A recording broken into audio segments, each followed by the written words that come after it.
Ustedes me dicen, creo que sí pueden verlo. Voy a agrandar la imagen y de paso, si es que no corriera, como ahorita estoy probando de correr las diapositivas, si ustedes ven que sí pasa, no hay problema. Si ven que, si que se ha congelado y yo sigo hablando es porque yo sigo pasando y ustedes no lo ven, así que me tienen que avisar siempre ese detalle.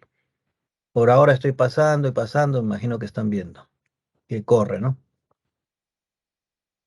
Bien, vamos a empezar por los factores que transforman el relieve terrestre, es decir, vamos a hablar de la geodinámica o la dinámica del planeta Tierra.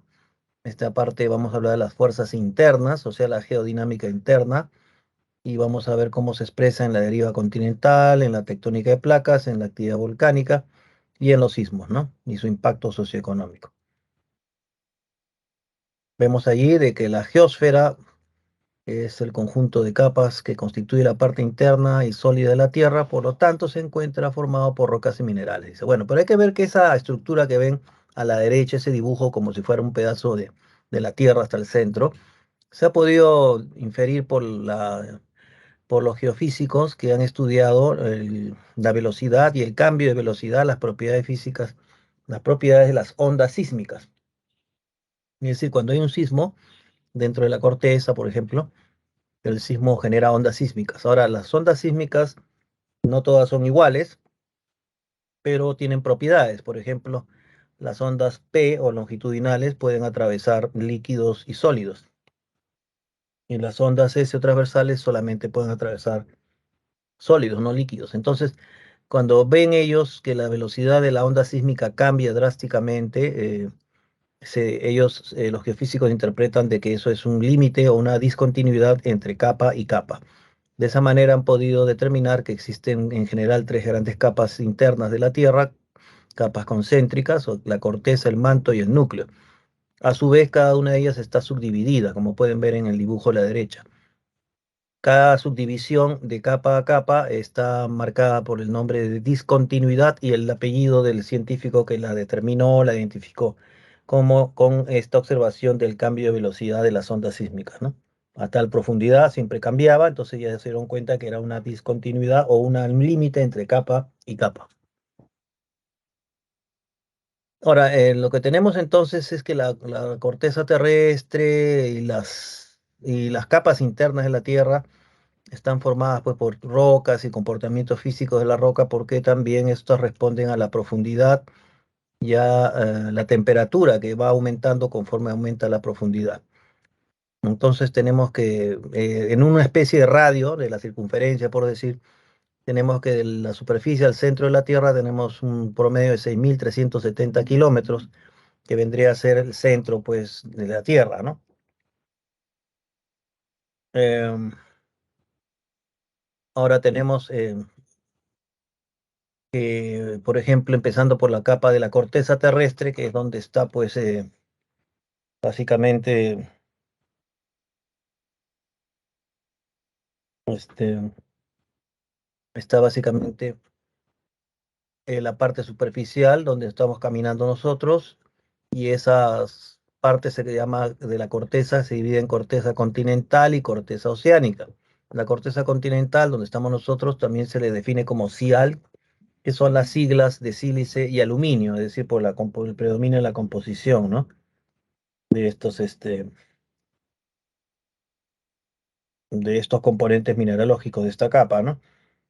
Y debajo está la corteza oceánica, o la podemos ver en el fondo oceánico, y debajo del CIAL está el CIMA o corteza oceánica, que se le dice CIMA por el componente predominante sílice magnesio. Debajo, una vez que la corteza, que tiene un promedio más o menos de ancho de unos 5 kilómetros, en las partes de las cordilleras, por ejemplo, es más ancho, por supuesto, 50 kilómetros, a veces de espesor a 70. Vemos que entre el CIAL y el CIMA hay una discontinuidad, o sea, un límite de cambio de velocidad, como le digo, de las ondas sísmicas, y la discontinuidad o límite entre el CIAL y el CIMA le han puesto la discontinuidad de Conrad, ¿no? Ahora, para pasar de la corteza hacia el manto, que es la capa intermedia de la Tierra, está la discontinuidad o límite de Morovicic. Y pasamos al manto, que es la capa intermedia de la Tierra, pero se divide en dos también capas internas, la capa del manto superior o astenosfera y la mesósfera o manto inferior. También entre el manto superior astenosfera y el manto inferior o mesósfera hay un límite que es la continuidad de Repeti. Hay que mencionar que en el manto, que tiene más o menos un espesor de 2.850 kilómetros, ya las rocas que están conformadas son básicas, ultrabásicas, es decir, tienen más componente de fierro, como las periodotitas, las dunitas, y estas dos capas que las subdividen el manto astenósfera o manto superior, es sobre todo en la astenósfera o manto superior donde se estarían generando estas corrientes, vamos a explicar con la teoría tectónica de placas, unas corrientes convectivas, ¿no? Corrientes convectivas que son las que estarían moviendo o trasladando y generando la existencia de placas tectónicas. Eso lo vamos a ver cuando hablemos de la teoría, ¿no? Pero vamos avanzando entre cuando el manto ya podemos pasar a la siguiente capa, que es el núcleo, podemos encontrar que está dividido por el límite llamado discontinuidad de Gutenberg. Y el núcleo lo tenemos pues en dos, núcleo externo y núcleo interno. Hay que ver que las temperaturas van creciendo, aumentando, ¿no? Si ustedes ven, por ejemplo, en el manto superior dice 1.700 grados, manto inferior 2.900, el núcleo 3.000, externo 4.500 y el interno 6.000 grados. Eso se llama gradiente geotérmica, es decir, va aumentando conforme aumenta la profundidad, aumenta la temperatura. Más o menos el promedio es de 1 grado cada 33 metros. O como decir en forma general, cada 100 metros aumenta 3 grados de temperatura. Otra característica del núcleo que es muy importante de tener presente es que el núcleo externo se encuentra en estado líquido, según las observaciones indirectas de los geofísicos. Y el núcleo interno sería sólido. Allí en el núcleo también predomina el níquel y el fierro, por eso también se le llama NIFE, ¿no? Níquel y fierro. Ahora, esto es muy importante, que el núcleo externo esté en estado líquido, va a generar una situación muy interesante y muy importante de considerar, que es que como la Tierra tiene un movimiento de rotación, o sea, el movimiento de la Tierra sobre su eje, que crea el 24 horas, ¿no? Ese movimiento de rotación hace que las capas concéntricas de la Tierra giren también, pero a diferentes velocidades, porque una cosa es que el manto esté girando sobre un núcleo líquido. Por lo tanto, em, eso va a generar, pues, em, lo que les estoy mencionando, de que se va a crear una diferencia de velocidad de rotación de las capas del manto, y de la corteza y el núcleo, y el interno incluso. Así que eso va a generar un efecto dínamo que va a generar electricidad y va a ser como un dínamo que genera electricidad, que giran a diferentes velocidades, y eso es lo que sería el responsable del campo magnético, ¿no? Electromagnético de la Tierra. Ahora, hay que considerar que el núcleo al estar a 6.000 grados es como si tuviéramos una cocina, ¿no? Prendida, un horno ahí caliente, y si todo lo que está encima empieza a variar por ese aumento de temperatura. Por ejemplo, en el manto superior a astenósfera se piensa de que el material está como pastoso, un poco plástico, el material que es los minerales y rocas que hay ahí, y eso estaría generando un movimiento convectivo que vamos a ver dentro de un momento de qué se trata, ¿no? Bien, también sigamos viendo los factores ahora, eso lo vamos a hablar en la hora que hablemos de tectónica, que de placas, que es más adelantito. Sigamos hablando de las transformaciones o la geodinámica del relieve que transforma el relieve terrestre. La superficie terrestre pues está dividida, ¿no? En diversos, o se presenta, mejor dicho, diversas geoformas, valles, montañas, mesetas, etcétera, ¿no? Que son parte del relieve terrestre, pero este va cambiando continuamente debido a que se producen fuerzas conjuntamente que responden a la dinámica de la Tierra, una dinámica interna dentro de la corteza y una externa, ¿no? En superficie. Las dinámicas internas o fuerzas endógenas construyen y transforman continuamente el relieve. Y la geodinámica externa, que no vamos a ver hoy día, sino en la siguiente clase, están asociadas a las fuerzas exógenas, o sea, la superficie, los fenómenos meteorológicos, la lluvia, el rayo, los truenos, todo eso es fenómenos meteorológicos, genera la meteorización, ¿no? Que también, más la erosión que generan los agentes geológicos, como el hielo, el agua que corre en un río, ¿no? El viento, etcétera, van destruyendo pues el relieve terrestre que han sido anteriormente creados por las fuerzas internas. Por eso que este, cuando se empieza a estudiar a la geología, empieza a tener el estatus de ciencia en el siglo XIX, ¿no? Este, James Hutton, que es el padre de la geología, ¿no? Em, van a ir observando este proceso natural de la Tierra, ¿no? Un momentito.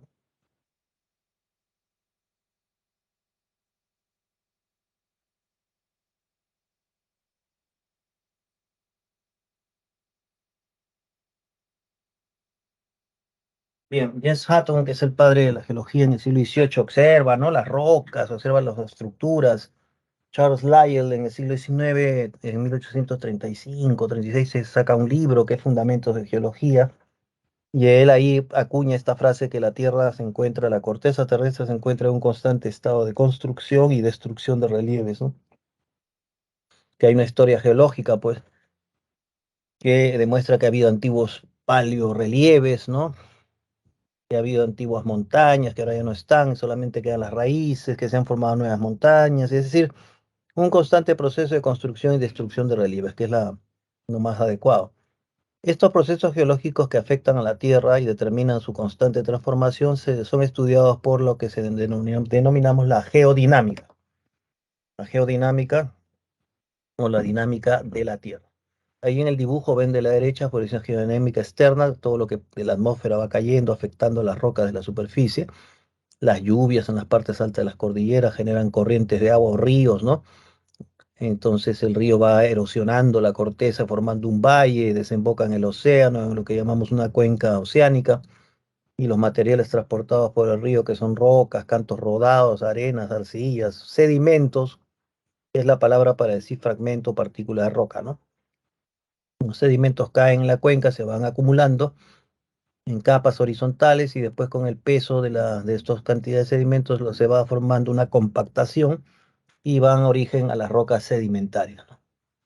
Y a la vez vemos que hay una actividad magmática que está dibujada a la izquierda en la parte inferior que va introduciendo material magmático por grietas y que puede generar actividad volcánica en superficie, ¿no? Todo eso son actividades internas y externas, ¿no? Por eso hablamos ahora, vamos a ver más los detalles de una geodinámica interna y el concepto de diastrofismo, que quiere decir cualquier movimiento, todos los movimientos, mejor dicho, eh, que se producen, mejor dicho, en la corteza terrestre, ¿no? Y estos movimientos, para estudiarlos mejor, los clasificamos en movimientos epirogénicos o movimientos verticales, como ven en el dibujo de ascenso o descenso, así como si fuera un ascensor que puede subir y bajar, o sea, movimientos verticales, que tienen que ver mucho con la formación de los continentes, los océanos, y los movimientos orogénicos, que son movimientos horizontales, en muchos casos compresivos, como vemos en el dibujo por las flechas, que al ser compresivos, estos esfuerzos horizontales generan una deformación de las capas de roca que dan origen a las cordilleras, ¿no? A las montañas, a las cordilleras, o lo que llamamos procesos orogénicos o procesos formadores de montañas, ¿no? Bien, el vulcanismo este, genera, pues, el vulcanismo va a generarse, expresarse de dos formas, como un material magmático, magmatismo intrusivo, o sea, que viene de la profundidad de la corteza y del manto hacia la corteza, y el magmatismo extrusivo cuando este material magmático sale a superficie por medio de los volcanes, ¿no? Y cuando corre en superficie ya no se llama magma, sino se va a llamar lava. Ahora, este material magmático nos lleva pues a definir qué es el magma, ¿no? El magma son minerales en estado de fusión a altas presiones y temperaturas. Entonces el magma se comporta como vemos más o menos la lava de un volcán, ¿no? Medio pastoso, a veces medio fluido. Entonces este cuerpo magmático que está debajo en la corteza interna, que viene aparentemente de la astenosfera o manto superior, puede generar, aprovechar para ingresar por grietas y formar, adoptar algunas formas, muchas veces sin salir a la superficie, pero enfriándose cerca de la superficie. Por ejemplo, acá a la izquierda vemos lo que estos cuerpos que parecen como una especie de globos, ¿no? Que son los plutones o intrusivos. También pueden salir como por grietas una especie de inyección magmática media tabular que conforma un cuerpo llamado lacolito, que tiene una forma casi como un hongo sombrerito. O también puede haber que este material magmático ascienda cerca de superficie y se, digamos, consolide, se enfríe en forma horizontal o siguiendo la concordancia de las capas de las rocas. En ese sentido, cuando este cuerpo tabular de magma adopta o sigue la forma horizontal de las capas rocosas, se llama, o sea, es concordante a las capas rocosas, se le llama sil. Pero si este material magmático que ingresa como una inyección, una aguja tabular de magma, corta a las capas horizontales sedimentarias, entonces se encontraría en una posición discordante con las capas rocosas. Ahí se le llamaría dique. Y así van adoptando nombres, ¿no? Y si llega a salir a la superficie, genera una erupción volcánica y cada erupción va formando el cono del volcán, ¿no? Pero también el volcán va a emitir no solo lava, sino también gases, material incandescente o piroclastos. Piro es fuego, clastos es roca, o sea, rocas incandescentes, y fumarolas, humos, agua, etcétera. Y todo eso va depositándose por gravedad en la superficie, ¿no? El diastrofismo, bueno, acá es con mayor detalle, se menciona su definición. Son procesos que afectan a los niveles externos de la corteza, desplazando, deformando y dislocando los materiales que lo constituyen. Son de dos tipos, epirogénicos y orogénicos. Ya hemos dicho que epirogénicos son movimientos verticales. Ahora vamos a ver con mayor detalle esto, ¿no? Movimientos epirogénicos son movimientos verticales de la corteza terrestre. ¿Alguien quiere hablar? Creo que están prendiendo el micro. ¿Alguien quiere preguntar algo? No lo sé. Parece porque están prendiendo el micro, por ahí suena. Bueno, ya saben, si quieren preguntar algo, pueden hacerlo en el chat, ¿no? De preferencia. Bueno, seguimos, vamos a explicar qué son los movimientos epirogénicos o verticales de ascenso o descenso de la corteza terrestre. Son movimientos, como dice aquí, aunque de todo el diastrofismo se le entiende como procesos que afectan los niveles externos de la corteza, desplazando, deformando y dislocando los materiales que lo constituyen, ¿no? O sea, las rocas. Son de dos tipos estos movimientos de la corteza o diastróficos, epirogénicos o verticales y orogénicos o movimientos horizontales. Empecemos por los verticales o epirogénicos, que son movimientos de ascenso y descenso de la corteza. Estos movimientos afectan a vastas superficies, quiere decir que son regionales. Por ejemplo, en el caso del Perú, tenemos movimientos epirogénicos de la costa norte y de la costa sur. ¿Y cómo sabemos que son movimientos epirogénicos? Porque se está levantando la costa norte y la costa sur, se están levantando, y una evidencia geológica de este levantamiento es que podemos identificar la formación de estos tablazos o terrazas marinas, como vemos en la foto aquí, ¿no? En los órganos en Piura, que son como superficies levantadas, ¿no? Como si fueran escalones. Y cuando se levanta la corteza continental, el mar tiende a retroceder, pero esta zona que se ha levantado también evidencia que fue antes una antigua zona de playa, ¿no? Ahora, estos movimientos epirogénicos son muy lentos y sostenidos, quiere decir que no son bruscos, sino son en miles, millones de años, por eso que el ser humano no los puede percibir, casi no los puede, pero sí se da cuenta que existen estos movimientos por la evidencia, pero em, hay que tener presente que estos movimientos son, como menciona, son regionales, o sea, no son locales, sino regionales, o sea, costa norte, costa sur, ¿no? Son región, y que son lentos y sostenidos, por eso que el hombre que tiene una duración pues, de menos de 100 años, ¿no? No puede ser testigo de estos movimientos epirogénicos en su momento, sino solamente ve lo que se han producido en el presente, ve los efectos, ¿no?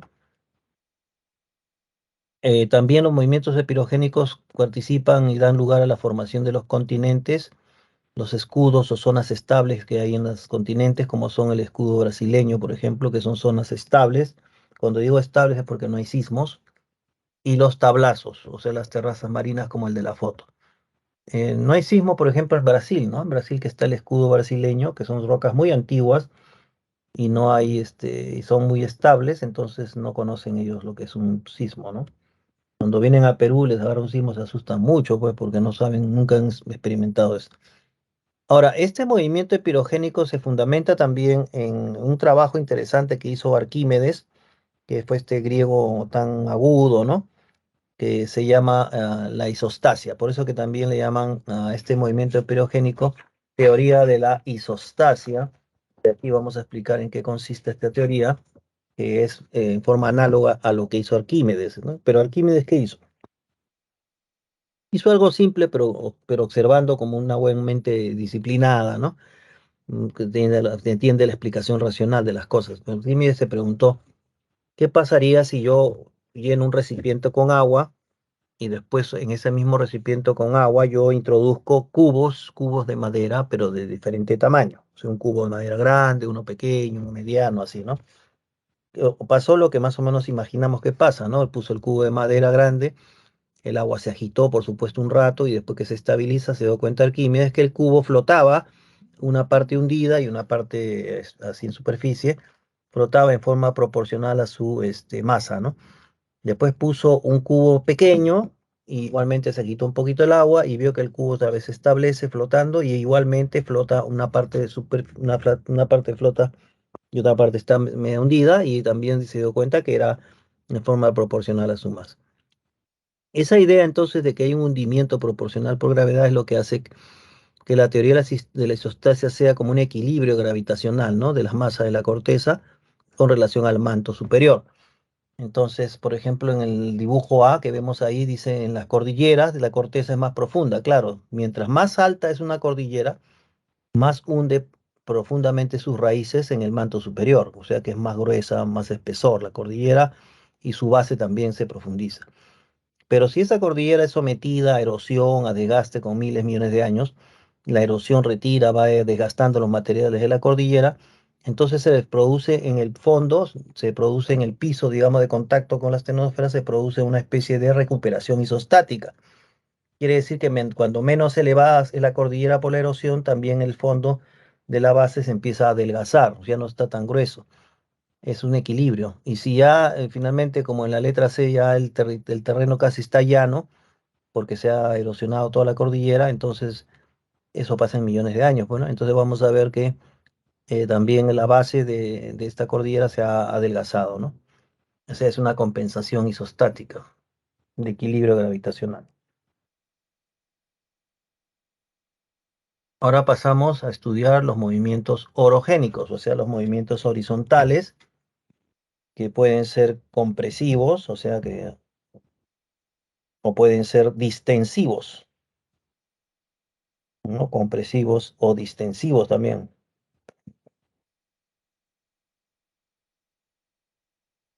Entonces,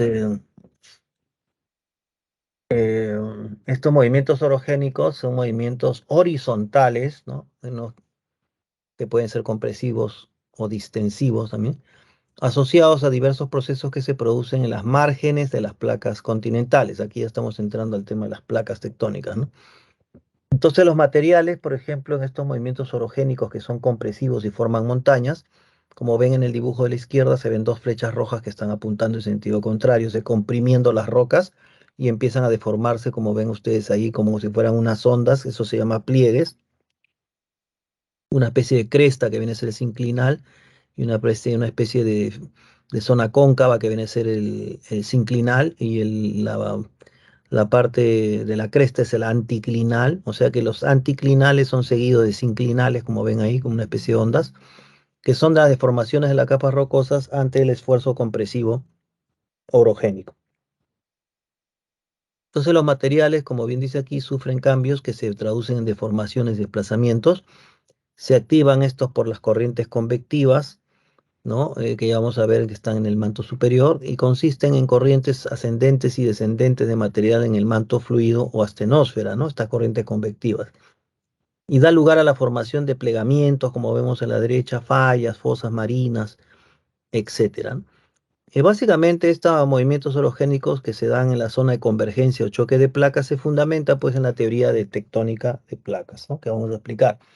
Vean en el dibujo de la derecha cómo hay una flecha que es la placa de Nazca. Este es el caso del territorio peruano, ¿no? La placa de Nazca que es, que es oceánica, está avanzando la flecha hacia el lado de la placa continental sudamericana, y la placa sudamericana apunta en sentido contrario, o sea que están chocando, pero como la corteza oceánica es de mayor densidad, al chocar con esta masa de la placa sudamericana de menor densidad, esta mayor densidad en la cuenca de la corteza oceánica hace que se introduzca, se meta, digamos, esta capa otra vez debajo de la cordillera perdón, de la placa sudamericana. Este movimiento que se introduce dentro, nuevamente hacia la astenosfera, se llama zona de subducción. O sea, la corteza oceánica subduce o se introduce debajo de la placa sudamericana. Como lo ya hemos visto que cuando se introduce a mayor profundidad aumenta la temperatura, entendemos de que esta corteza oceánica que se está introduciendo a mayor profundidad se va a fundir, se va a reasimilar como material magmático. Y por la zona y por el efecto de la convergencia de las dos placas se estaría produciendo un efecto tipo la crema dental, el tubo de crema dental. ¿Han visto ustedes el tubo de la pasta de dientes, no? Le sacan la tapita y la aprietan el tubo y sale la pasta, ¿no? Entonces ahí se estaría formando un proceso similar. Al fundirse las rocas de la corteza oceánica en la astenosfera o manto superior, el hecho de que las placas estén chocando aprietan estos materiales fundidos como si fuera una bolsa de magma que asciende como la crema dental hacia la superficie, ¿no? Y asciende por grietas o fallas que hace que este material pueda manifestarse en superficie bajo la formación de volcanes, ¿no? De volcanes. Bueno, y aquí pasamos entonces a la teoría de la deriva continental, que es una teoría precursora. Fue enunciada por este geofísico alemán Alfred Wegener, ¿no? Eh,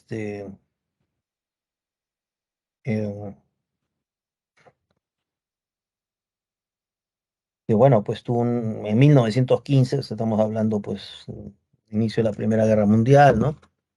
Wegener era meteorólogo y observaba pues como buen científico, observaba pues la naturaleza y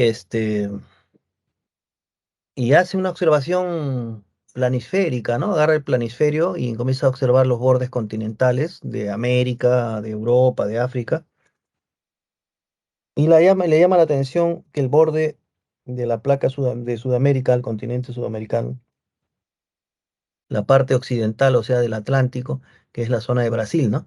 Esta forma del continente sudamericano, la zona de Brasil, pareciera encajar perfectamente con la zona occidental de África, ¿no? Como si fuera un rompecabezas. Entonces Beckner se le ocurrió que a lo mejor los continentes estaban antes unidos en un antiguo continente que él llamó Pangea. O sea, Alfred Beckner pensó que los continentes actuales estuvieron unidos hace 200 millones de años, formando un único gran continente denominado Pangea. Él lo llamó Pangea, ¿no? Pangea quiere decir, el prefijo pan quiere decir todo, gea, tierra. Entonces, para eso era como decir toda la tierra en ese momento, de hace 200 millones de años. Y después se fragmentó en masas continentales, formando en las masas del sur, que son Gondwana, y las masas continentales del norte, que él llamó Laurasia. Además, sostuvo que estos continentes se estaban separando, pues, ¿no? Y para darle más peso a su observación, comenzó a ver si había evidencias materiales que podían confirmar esta separación de los continentes, aparte de la forma que parecía que encajaba como un rompecabezas. También empezó a ver que había fósiles similares en las costas de Brasil y del África, y también algunas estructuras rocosas y de montañas se cortaban en el borde del Brasil y continuaban en el África, igual con Norteamérica, con los montes Apalaches, que continúan en las Islas Británicas, y que estas rocas y fósiles poseían la misma edad, ¿no? Y el mismo tipo de rocas, como que se hubiera partido, cortado. todo estaba muy bien ahí, Wegener estaba muy entusiasmado, ¿no? Hablando de la Pangea, de la separación, que esta Pangea, cuando existía, el único océano que había era el Océano Pacífico, no había el Océano Atlántico, que cuando se separa América, Sudamérica y América de Europa y del África empieza a aparecer el Océano Atlántico. Y bueno, todas estas cosas. Y Wegener expuso todo esto en un libro, ¿no? Interesante sobre el origen de los continentes y los océanos. Pero sus detractores, como todo en la ciencia es discusión, todo en la ciencia es académico, es discusión. eh, por supuesto, vinieron las críticas, ¿no? A la propuesta, a la hipótesis de Alfred Wegener. Entonces, en forma muy aguda, sus críticos empezaron a decir que la teoría era muy fantástica, que cómo iban a moverse, romperse los continentes, iban a estar moviéndose. Y además vino la pregunta ya fatal, como para darle el golpe, digamos, a Wegener más grande, decir, y pues, le dijeron, y si los continentes se están moviendo, como tú dices, ¿no? O sea, parecen los peruanos, ¿no? Cuando quieren ahora la fiesta a alguien, entonces le dicen, si los continentes se están moviendo, ¿cuál es la fuerza capaz de mover los continentes? A la de que están derivando, como tú dices. Y Wegener no pudo responder eso, pues, ¿no? Solamente había visto las características externas, pero no podía asegurar de dónde venía la fuerza capaz de mover, pues, los continentes. Así que la gente decidió burlarse, ¿no? Como siempre pasa. Archivaron su proyecto, su trabajo de Wegener, lo archivaron, le llamaron geopoesía, se burlaban así. Y lo cierto es que Wegener, que explicó eso en 1915, en 1918, se va a Groenlandia a hacer sus mediciones meteorológicas y él muere ahí, ¿no? Se muere perdido ahí en el hielo, ¿no? Bueno, pues pasaron la Segunda Guerra Mundial, que termina en el 45, en los años 60, ya con mayor tecnología, pues, ¿no? Los geofísicos y los geólogos empiezan a preguntar otra vez sobre esto, revisaron la teoría de Wegener y dijeron, pues no será posible que todo parece muy bien, pero la fuerza, ¿de dónde viene, no? Y entonces estos otros geofísicos, geólogos como Tuso Wilson, ¿no? Junius Beer, empiezan a elaborar la teoría de placas tectónicas, ¿no? Y esta teoría nos dice, pues, que la superficie de la corteza terrestre estaría dividida como en 12 placas, como ven ustedes el planisferio, en unas líneas azules, ¿no? Que están cortando así como si fueran piezas de un rompecabezas, ¿no? No son piezas simétricas, sino asimétricas, pues, ¿no? Pero que están encajando en contacto. Y a diferencia del rompecabezas, estas piezas que están en contacto, encajando, estarían en movimiento, ¿no? Unas estarían chocando unas con otras, otras separándose. Si ustedes ven, por ejemplo, el caso de Perú, ¿no? En la placa de Nazca se ve clarito que la placa de Nazca hay unas flechas que apuntan hacia la costa peruana, ¿no? Y de chilena, etcétera. Y también ven las flechas de la placa sudamericana que apuntan en sentido contrario. Por lo tanto, se crea una zona de convergencia o choque de placas, como expliqué, donde la placa de Nazca se introduce debajo de la placa sudamericana o subduce, ¿no? Debajo de la placa sudamericana, pero el choque ha generado, ha generado que se eh, forme la cordillera de los Andes. Y ese es un indicador de choque de placas. Por ejemplo, si vemos el caso de la India, ¿no? Ustedes conocen la India ahí a la derecha, por el África a la derecha. Ven, está la India, hay una flecha que está subiendo hacia el norte y una flecha y una raya donde está en sentido contrario. O sea, la India es una placa continental y está chocando con la placa euroasiática. El choque entre estas dos placas, que ya no se formaría una zona de subducción, sino cuando dos continentes o placas continentales chocan, se le llaman zona de obducción. Entonces ese choque está formando lo que se llama la cordillera del Himalaya, ¿no? La cordillera del Himalaya, donde está la montaña del Himalaya, el Tíbet, la meseta, ¿no? El monte Everest, todas esas cosas, que es el más grande del mundo. Bueno, entonces, si partimos de esta idea, entonces yo quiero que observen el Océano Atlántico. Ahí se ve ustedes entre la placa sudamericana y africana está el Océano Atlántico y ahí en medio como una cicatriz, ¿no? Como una especie de corte, cicatriz así, como una especie de sierra, ¿no? Y que se ven unas flechas rojas que se están separando de un lado a otro de la línea azul, ¿no? O sea, eso sería una zona de separación de placas tectónicas o zona de divergencia. Lo que hicieron los estudiosos en los 60 fue Ir con los barcos oceánicos de científicos y con equipos especiales, en poder fotografiar y bajar un equipo especial para ver estos fondos, digamos, del centro del Océano Atlántico. Y descubrieron que en esa zona hay una actividad volcánica submarina intensa. Descubrieron entonces que toda esa especie de cicatriz no es otra cosa que una cordillera volcánica submarina, ¿no? Todas las que vemos aquí, esta zona de placas que está en el océano, son en el fondo, son cordilleras volcánicas submarinas. Y que ese cordillera volcánica submarina está arrojando lava constantemente y va separando las placas, pero no queda un hueco porque como está saliendo la lava, más bien la lava termina de rellenar esas zonas de separación de placas y formando un nuevo piso oceánico, ¿no? Un piso oceánico joven. Para poder confirmar eso, los geofísicos pusieron pues manos a la obra y empezaron a llevar barcos con equipos especiales para tomar muestras de las rocas volcánicas submarinas cerca de las grietas de la actividad volcánica y otras rocas, muestras cerca de África, ya de las costas de África y de Brasil. Y se dieron cuenta que las rocas del fondo oceánico que están cerca de Brasil o digamos en su subsuelo marino cerca de Brasil y de África, eran rocas antiguas, ¿no? Volcánicas antiguas, pero las que estaban cerca de la actividad volcánica del centro del océano eran rocas jóvenes. Entonces se dieron cuenta que en el fondo esa actividad volcánica submarina del Atlántico, por ejemplo, lo que estaba haciendo era crear nuevos fondos oceánicos, separar las placas y para que no quede un hueco, la lava estaba formando nuevo piso oceánico. Eso es muy interesante porque de esa manera se estaría confirmando que es una zona de divergencia de placas en el centro del océano que separa placas y la zona de choque de placas, como el caso de Perú y la placa de Nazca, es zona de convergencia o choque de placas, ¿no? Bien, esa es una teoría interesante, pero ¿de dónde viene esa fuerza que mueve, pues, ¿no? Que forman los volcanes submarinos? Eso viene del manto superior, lo que se conoce como corrientes convectivas, ¿no?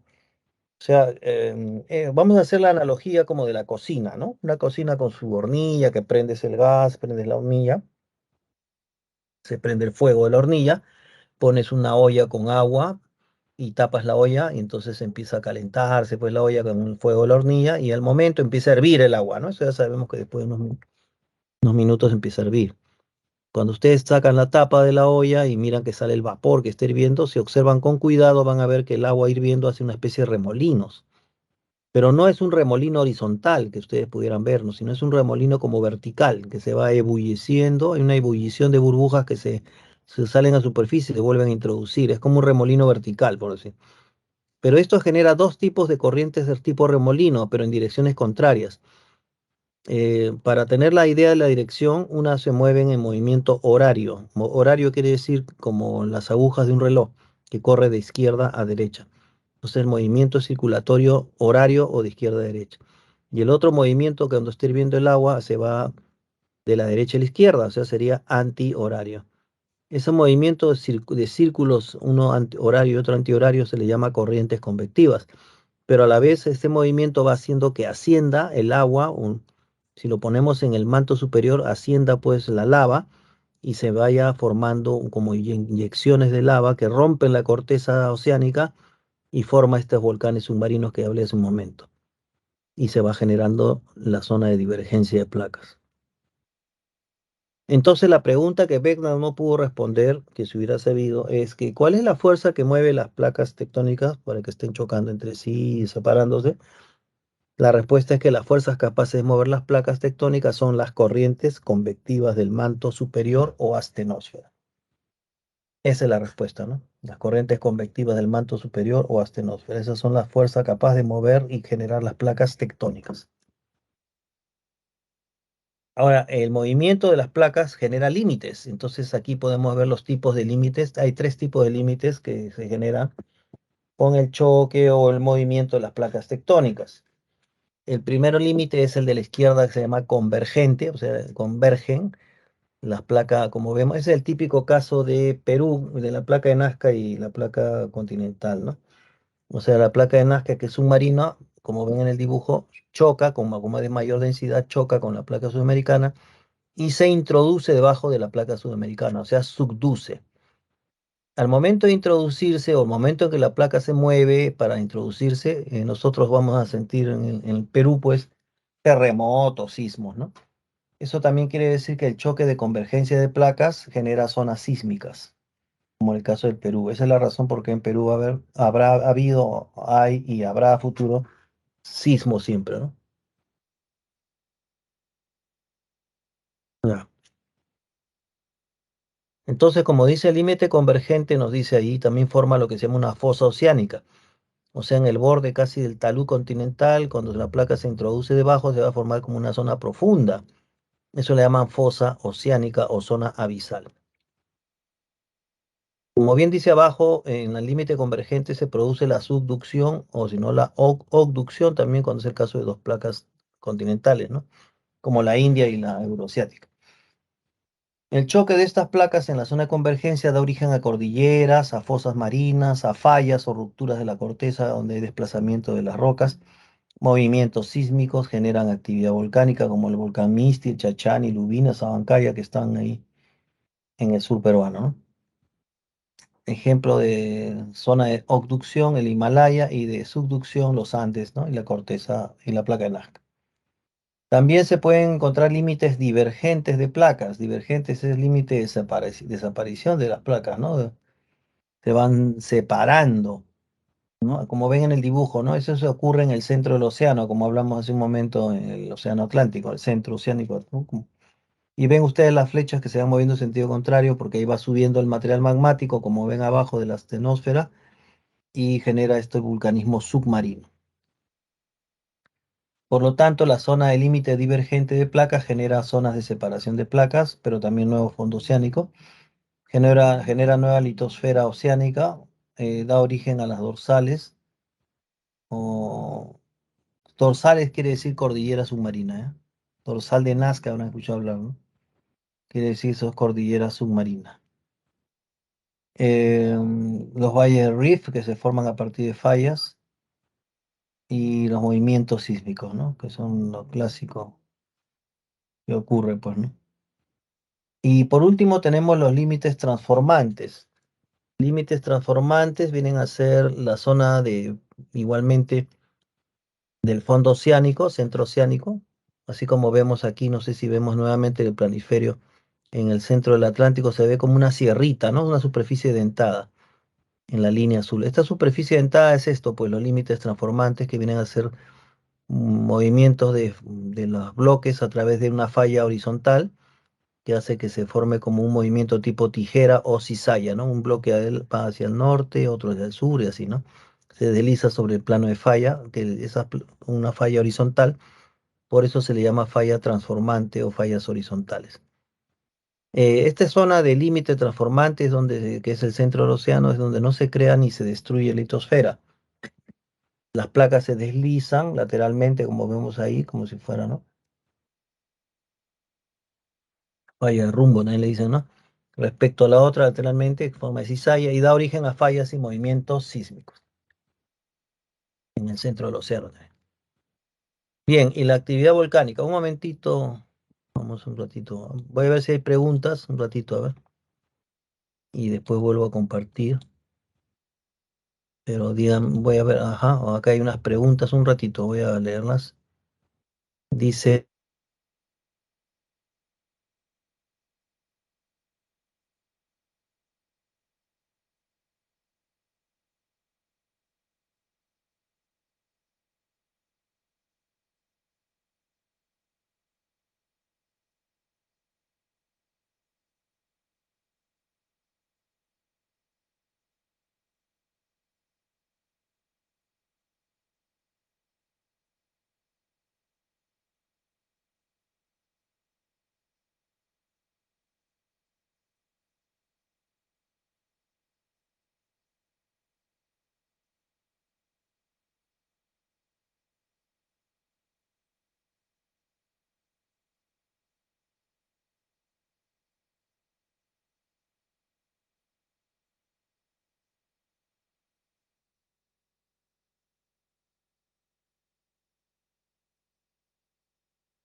Ay, estaba explicando y estaba con el micro apagado, Dios mío, no sé si me escucharon.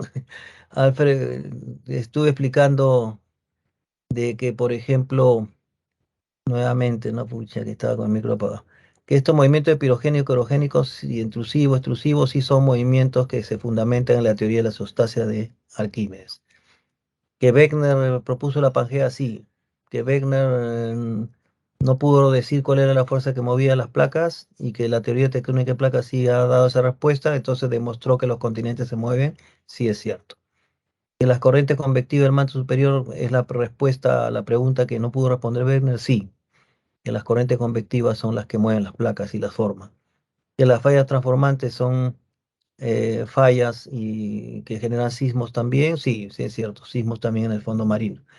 Que si hay límite transformante solo en el mar, en el océano, en la placa oceánico, también hay oceánico continental, sí hay oceánico continental, como la falla de San Andrés en Estados Unidos, ¿no? Que es una parte continental y se supone que con ese movimiento de rumbo transversal o transformante o movimiento horizontal, en el futuro la península de San Andrés se va a despegar o se va a separar de Norteamérica, ¿no? Se va a mover paralelo. Bien, vamos a continuar entonces un ratito, ¿eh?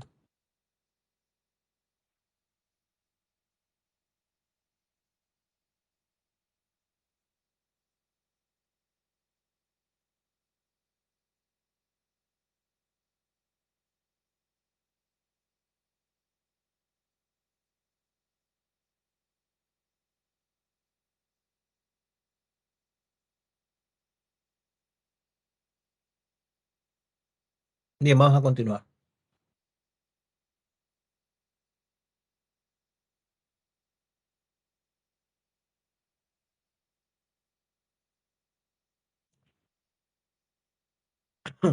Bien, acá vamos viendo, estábamos viendo esta diapositiva, ¿no?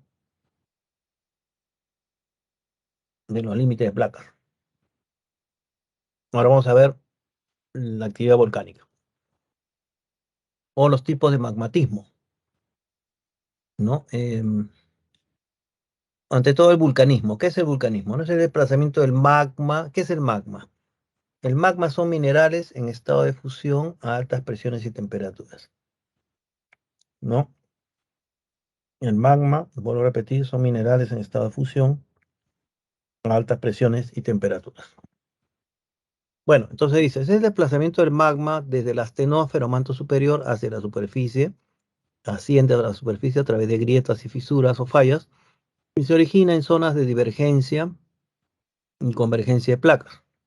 Por ejemplo, en la zona de divergencia del centro oceánico ya vimos que hay volcanes submarinos.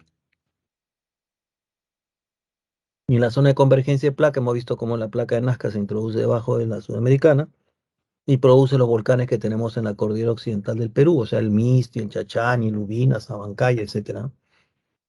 El magma ya en la superficie, cuando sale por medio de una actividad, por un volcán, por ejemplo, cuando sale, ya no se va a llamar magma, sino se le llama lava. Y esta lava corre en superficie, se enfría y forma rocas volcánicas. Por eso tenemos dos tipos de magma, intrusivo y extrusivo. Intrusivos dentro de la corteza, ¿no? Extrusivos en superficie, el volcán. Intrusivo cuando el magma rellena y se consolida en cavidades y fisuras sin llegar a la superficie, o sea, entra cerca, pero está dentro de la corteza y se queda, se enfría en estado, llega a estado de fusión y se dice enfría, ¿no? Este magma, como ven en el dibujo, puede tener varias formas de acuerdo a sus dimensiones y formas. Por ejemplo, cuando es un cuerpo intrusivo magmático de más de 100 kilómetros, se va a generar lo que se llama el batolito. Estos cuerpos a veces cuando ya ocurre la erosión de las rocas en superficie, salen a superficie, ¿no? Se les ve, por ejemplo, en el caso del batolito de la costa peruana, tenemos un batolito por tramos que son paralelos a la cordillera, que parece que acompañó el ascenso de la cordillera, pero como si fueran pulsaciones magmáticas. Y bueno, tenemos, por ejemplo, las que se ven en Chosica. Ustedes habrán ido a Chosica alguna vez, seguro, y han visto que en Chosica hay centros recreacionales, todo, Chaclacayo, Chosica.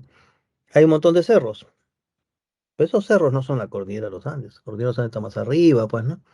Yendo por la carretera central, ya subiendo, pues ya ahí recién va a aparecer la cordillera. Estamos en Chosica, hablando de Chaclacayo, hay cerros. Esos cerros son el batolito de la costa. Una característica del batolito es que son como cerros, pero intrusivos, de material intrusivo, que están en forma discontinua. O sea, no es como la cordillera que es una cadena de montañas, ¿no? Esto más bien es tramos discontinuos por sectores. El Cerro San Cristóbal también, por ejemplo, es un parte, no es un batolito, pero es un cuerpo menor de 50 kilómetros, eso se llama un stock, pero es un cuerpo intrusivo. No es como dicen las guías, yo he visto por ahí que hablan en forma equivocada, ¿no? Pero cuando hay guías que llevan al Cerro San Cristóbal, comienzan a meter pues cuento y dicen que el cerro es un volcán. No es un volcán, es un stock, es un cuerpo intrusivo magmático que se ha enfriado debajo de la corteza y que ahora está en superficie por la erosión, ¿no? Bueno, también vemos que estos cuerpos magmáticos cuando adoptan, dije yo, cuerpos que tabulares, magmáticos que cortan a las capas rocosas horizontales, se le llama dique, ¿no? Y cuando se acomodan en forma paralela a las capas rocosas se le llama sills, ¿no? Y también cuando se ascienden y forman una especie de hongo sombrerito se llama lacolito. Y ahí ven en el dibujo que también sale a superficie formando un volcán. Cuando erupciona y bota lava muy seguido, entonces va construyendo lo que se llama el cono volcánico, ¿no? Y es la historia de las erupciones en el fondo de ese volcán. Eh, el magmatismo extrusivo es cuando el magma, impulsado por las corrientes convectivas del manto superior o astenósfera, asciende y llega a la superficie por medio de una erupción volcánica. Como ven, ¿no? O sea, sale y forma un volcán, pues, y ahí él bota lava, cenizas, material incandescente, un vapor de agua, gases, ¿no? Un montón de cosas bota el volcán. Volátiles, una serie de cosas. Bien, veamos ahora el concepto de sismos o seísmos. Antes de eso, quisiera ver si hay alguna pregunta.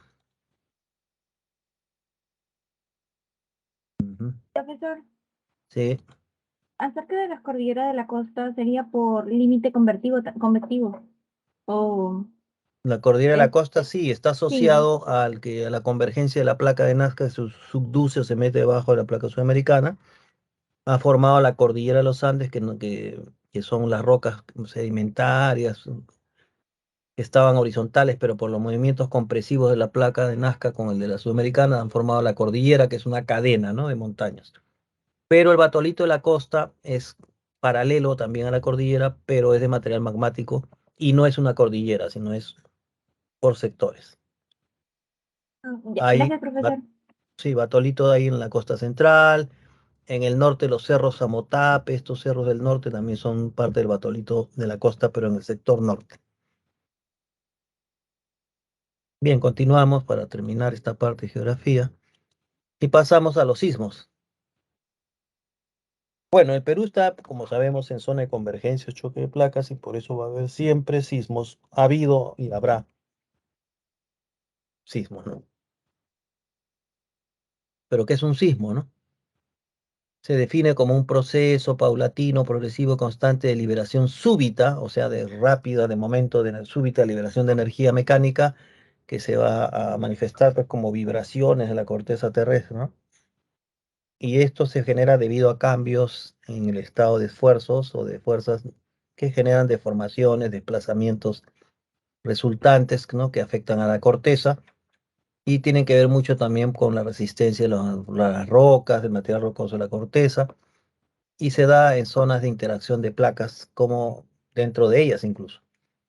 Hay que ver, según el dibujo, que el dentro de la corteza en realidad se produce el movimiento sísmico y el lugar físico interno de la corteza donde se produce se llama hipocentro o foco, como ven en el dibujo, ¿no?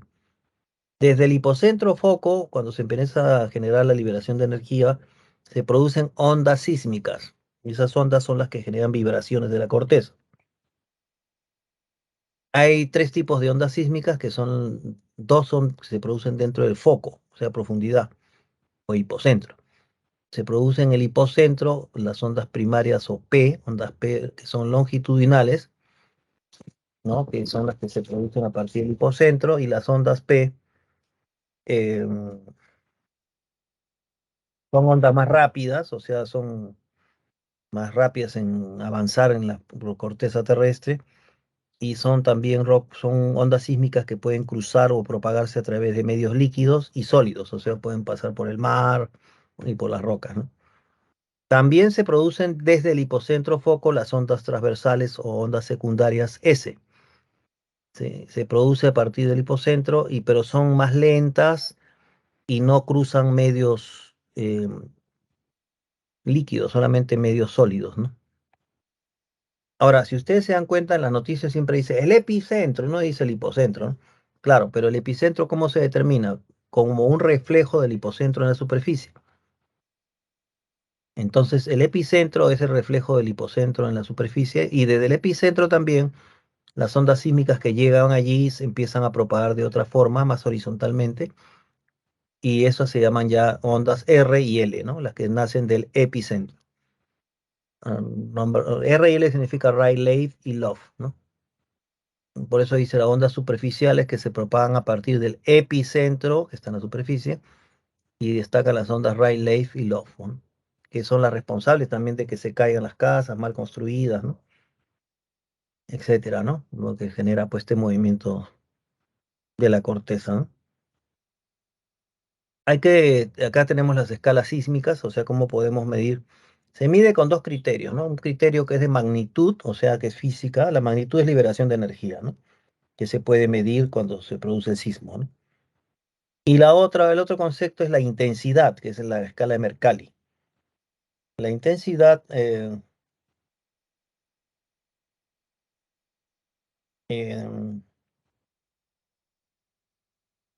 es más bien es el grado de destrozos que produce el sismo, ¿no? O sea que en el fondo la intensidad es la percepción que tenemos nosotros los seres humanos de cómo este movimiento ha podido destruir algunas casas que son de material precario, otras de material noble. Y entonces se han hecho simulaciones según las construcciones, los materiales que usamos para construir casas. Se hacen simulaciones en laboratorios de sísmica y según esas simulaciones que son como plataformas, pues, donde ponen una pared, etcétera, y la empiezan a mover como si fuera el sismo, venga en qué momento de la intensidad que aumentan o qué momento la energía que ellos simulan que se mueve más fuerte, se rompe la estructura, ¿no? O sea que según eso, en laboratorio han calculado una intensidad de Mercalli de 1 a 12, donde 1 no pasa nada porque es muy suave y 12 es la destrucción total. Seguramente alguien me va a preguntar, profe, ¿y qué terremoto ha habido escala Mercalli 12? No hay ninguno.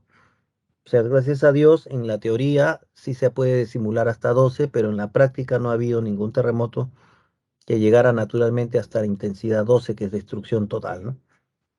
Solamente han llegado a 8, 7, 8, 9 incluso, pero no a 12. Veamos las escalas de magnitud que son liberación de energía, ¿no? Que es más física. Hay dos escalas, una es más usada que otra, pero la más antigua es la magnitud local, que antes se le llamaba escala de Richter. Mide la energía liberada en el foco o hipocentro.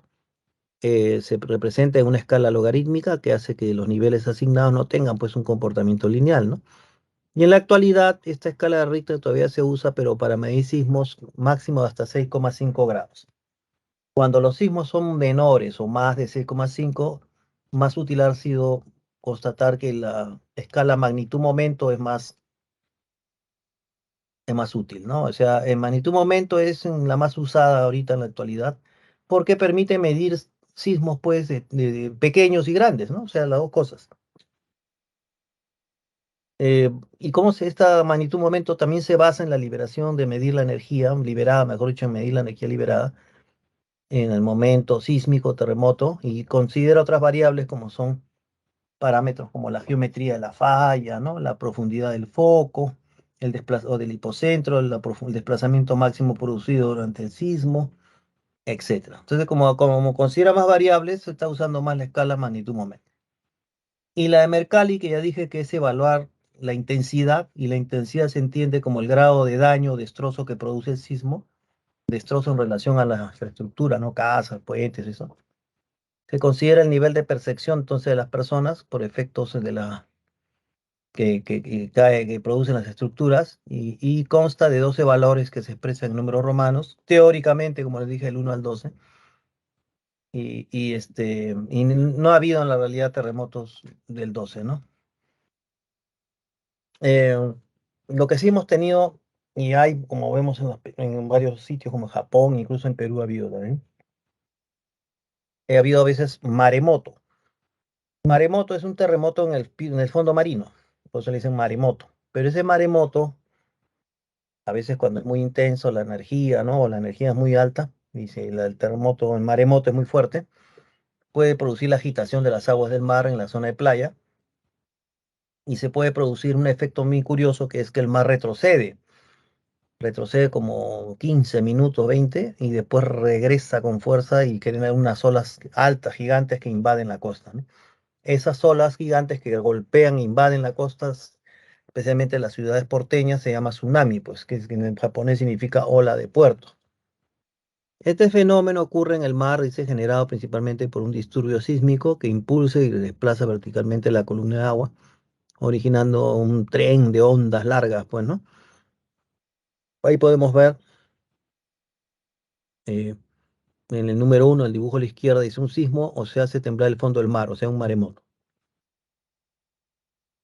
Este fenómeno desplaza hacia la superficie una gran masa de agua, ¿no? Se forma una oscilación que se propaga a gran velocidad bajo la superficie y el agua como que es aspirada, pues se retira se de la orilla, como ven en el segundo dibujo, se ve una flecha que el agua de la playa se está como retrocediendo el mar y después ya regresa con fuerza, ¿no? Al acercarse a las costas forma ondas, olas gigantes que invaden la playa, la costa, ¿no? Entonces pone en peligro todas las ciudades porteñas, ¿no?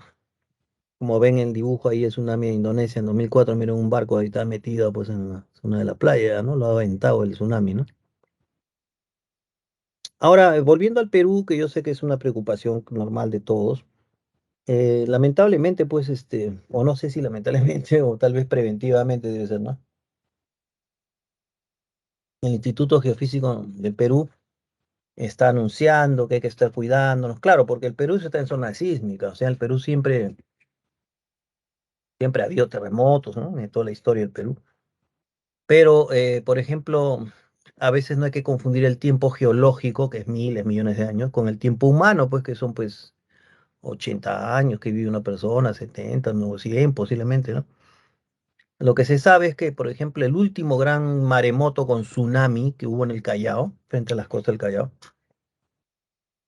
fue en el siglo XVIII, 1746, cuando estábamos en la colonia todavía, pues, ¿no? Entonces los españoles en el virreinato, este, dieron testimonio, pues, que hubo un terremoto, ¿no? Tremendo y que se produjo un tsunami y las olas invadieron la costa del Callao. Pero por supuesto el Callao era mucho más pequeño que ahora, había menos gente, ¿no? Pero claro, hubo un tsunami. Y como la ciudad de Lima, en ese momento, antes de ese gran terremoto de 1746, estaba construido básicamente de piedra los muros. Con el terremoto enorme se cayó, pues la ciudad de Lima se casi quedó toda destruida y tuvieron que reconstruirla, pero esta vez con la experiencia que ellos habían visto que los indígenas construían con adobe, pues, ¿no? Adobe en la costa, empezaron a construir pues, muros de quincha, ¿no? Adobe con cañas, ¿no? Y así se ha quedado hasta ahora, ¿no? Algunas zonas del centro histórico tienen estos muros de quincha que demuestran que no son más antiguos de 1746, ¿no? Ahora, lo que hace el geofísico es saca la cuenta, pues así me alegremente, dice, bueno, estamos 2022, menos 1746 son más de 200 años, que no hay un tsunami en el Callao y se está acumulando energía, entonces es posible que estemos cerca de un tsunami, que hay que estar alertas y bueno, y entonces empieza todo pues un poco la preocupación, ¿no? Por supuesto que hay que estar listos, pero de allí a decir que porque desde 1746 no hay un tsunami, debe haber ahorita, eso no lo podemos predecir, porque la ciencia no está en las condiciones actuales de predecir con fecha y hora exacta un terremoto, un temblor, etcétera, ¿no? No estamos en condiciones, pues, de esto. Y acá algunos terremotos históricos recientes del siglo XX y XXI. El terremoto más importante, bueno, que trajo más muertes, pues fue el de 1970 en Ancash, Chimbote, ¿no? El hipocentro fue a 30 kilómetros de profundidad, epicentro 50 kilómetros al oeste de Chimbote. La escala de Richter 7,8, Mercalli fue entre 7 y 8, o sea, los desastres, y se manifestó pues con esta terrible tragedia de la ciudad de Yungay, ¿no? Que fue sepultada por un alud que cayó del nevado Huascarán. Hay que mencionar que la palabra alud se refiere a cuando se desprenden bloques de hielo de las montañas, de los glaciares, y este hielo cae a toda velocidad arrastrando rocas y agua y sepulta pues algún centro poblado, ¿no? En el caso de Yungay fue con bastante mala suerte porque se desprendió un bloque de hielo del Huascarán, comenzó a caer a velocidad arrastrando más rocas, pero justo la ciudad de Yungay está debajo, al pie de una colina, y en esa colina hay una laguna, y entonces cuando la luz cayó a la laguna con agua, con la velocidad que venía, se catapultó pues por la colina y entonces tomó vuelo en el aire y cayó vertical sobre la ciudad de Yungay, o sea, la tapó como si fuera un planchón, como si le cayera un techo, ¿no? Y eso ha hecho que se queden, como ustedes, si han ido a Huaraz o a Yungay, habrán visto que las palmeras de Yungay están de pie, ¿no? Eso demuestra que cayó pues la luz de arriba, de vertical, ¿no?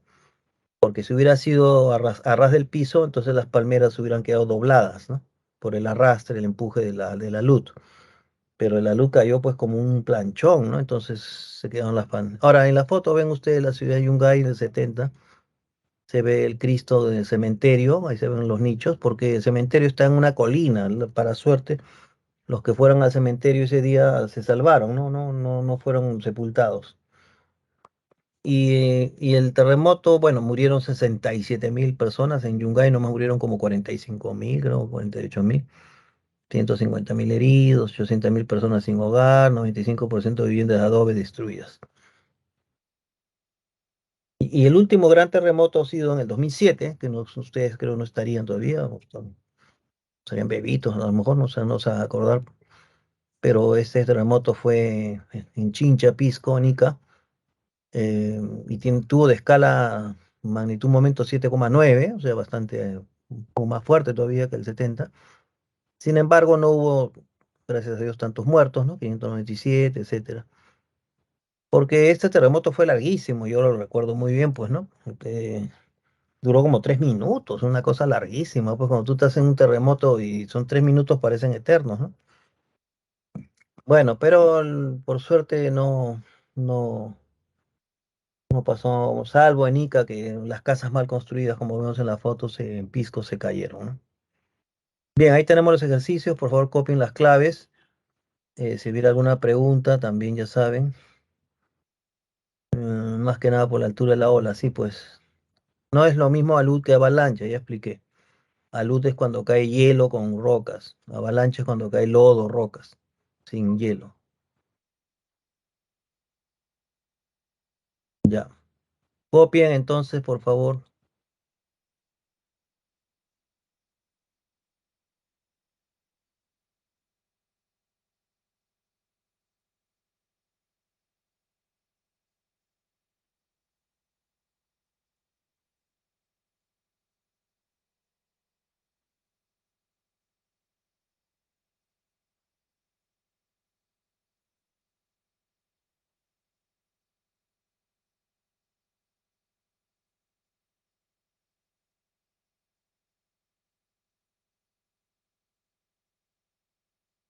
Ya tomaron foto, copiaron, vamos a resolver 1B de botella, 2A de avión, 3B de botella y 4C de casa.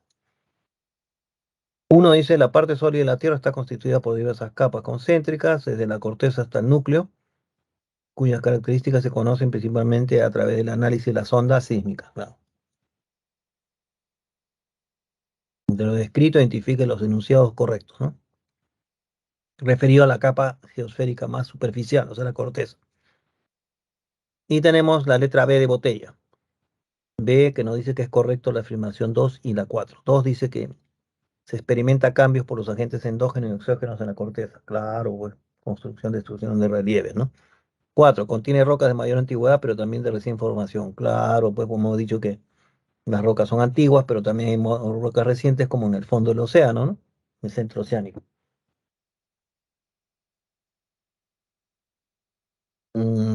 Dos, la pregunta dos.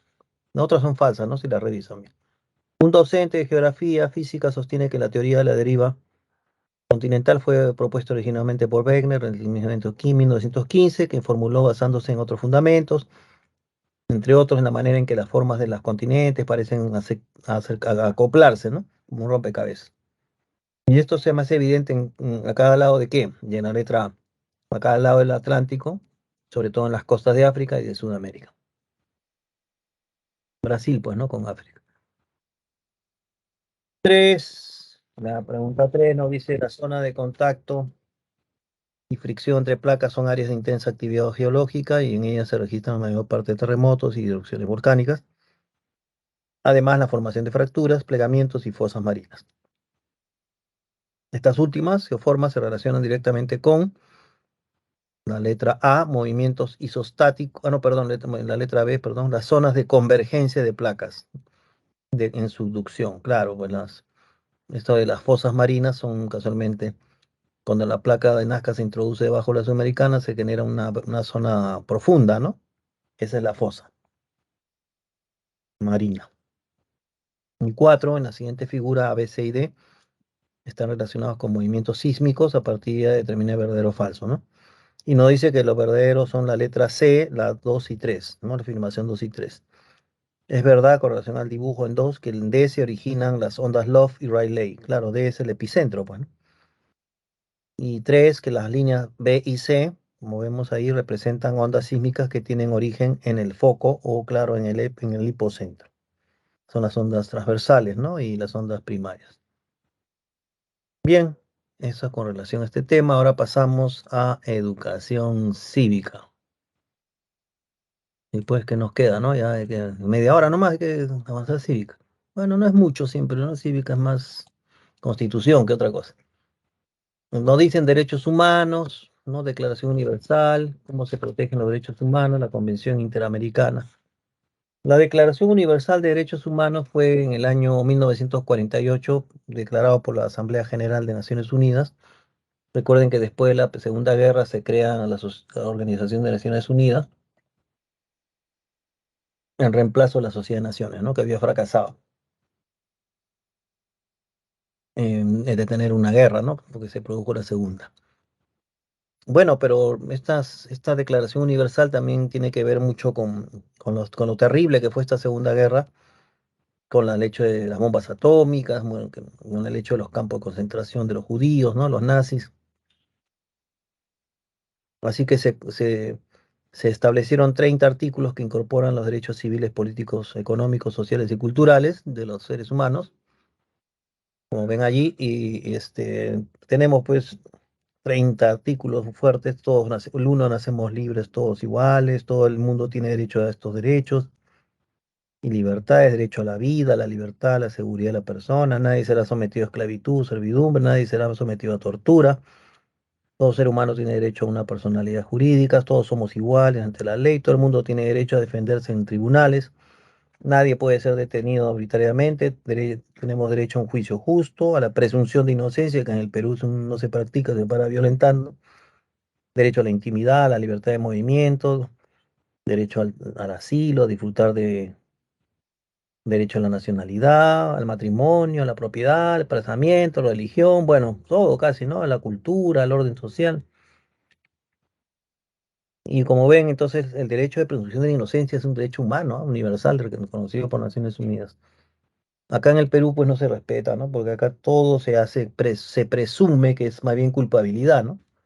Sobre todo los periodistas, porque son los expertos en crear esta falta de respeto a los derechos humanos, con eso de que habría, sería, lideraría, o sea, como diciendo, sospechen, ¿no? Sospechen porque es culpable.